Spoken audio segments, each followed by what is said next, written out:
Even in the final hours of his campaign, Donald Trump's still throwing everything he's got at voters. This does not look like a second-place finish.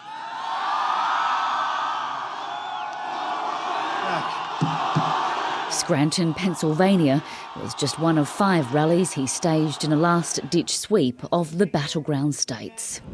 Go Donald! Go Trump! The result here matters. Without Pennsylvania, the president knows he's unlikely to keep the Oval Office. Vote tomorrow, vote in person. Let's get this win. Lagging in the polls, he's also undermining the result and the Supreme Court's decision to extend counting of postal votes beyond Election Day. They did a very bad thing for this state. They did a very bad thing for this nation. You have to have a date. You can't extend dates. This is the president's 5th visit to Pennsylvania in just 3 days. He's come to a county he won handsomely in 2016 by wooing across working-class voters. Well, it sure feels like he's winning here on the ground. The bigger question, can he turn that support into votes at the ballot box tomorrow? My gut tells me he's going to win. If he doesn't win, there's something radically wrong. But this is Joe Biden's hometown and he's got strong support. It's time for Donald Trump to pack his bags and go home. Go home. Longing for change. Celebrities like Lady Gaga are campaigning for Joe Biden. Who loves Joe? And that's irking the president on the eve of the election. Now he's got Lady Gaga. Lady Gaga is not too big.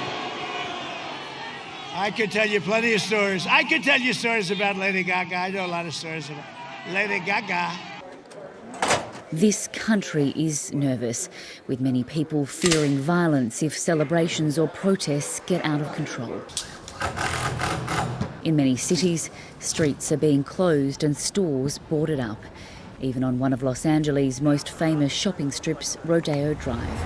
After a year of unrest and looting, the chaos in the United States could get even worse. Catherine Diss, ABC News, Scranton, Pennsylvania. And David Lipson joins us now from outside the White House in Washington, D.C. David, the world is watching with a great deal of trepidation. What's it like on the ground there? Juanita, it is tense. Where I live, people have been stocking up on food and supplies for some days now. Elsewhere, there's been another surge in gun sales. And this is what a lot of America looks like now. This is as close as we can get to the White House. You've got two sides of a bitterly divided nation who see this election as the most important in living memory. And you've got two candidates who are painting a very dark picture indeed of the future should the other candidate win. Now, there's various time zones across the US, but the first votes have been cast and counted. What do they tell us? Yeah, well, the tiny town of Knoxville in New Hampshire votes at the stroke of midnight every election cycle, and all 5 votes there went for Joe Biden. In another town in New Hampshire, we had 5 for Biden, 16 for Donald Trump. Of course, that tells us nothing about the likely outcome of this election, but the broader polls for some time now have been showing that Joe Biden has a strong and a steady advantage in all of the states that matter. So whether you believe those polls or whether you believe Donald Trump's big rallies, we should have a result at this time tomorrow night, unless it's close, and then it could be a long and rocky road indeed. David Lipson reporting there from Washington, D.C.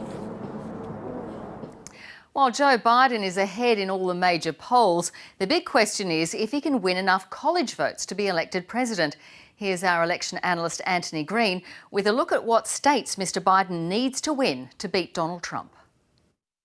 In 2016, Donald Trump was elected the United States president by painting the states of the United States those colours. He won 306 electoral college votes to Hillary Clinton's 232. Now, we've painted the same numbers for Joe Biden's candidacy, and you've got to look at the path of the states he can gain to get to 270, the number of electoral college votes you need to be elected president. Now, the most likely state for him to win is Wisconsin, and beyond that, Michigan. That would get Joe Biden to 258, and he needs one more state. The state which is talked about most is Pennsylvania. That gets him to 278. If he doesn't win Pennsylvania, then the state he needs to turn blue is Florida. And that would also get him to be president. But if he doesn't win Florida, he needs another state. And that's the most talked about opportunity is North Carolina. If that turns blue, then Joe Biden wins a narrow electoral college vote. And beyond that, there are other possibilities, but those 6 states are the ones that you are going to hear most about on Wednesday.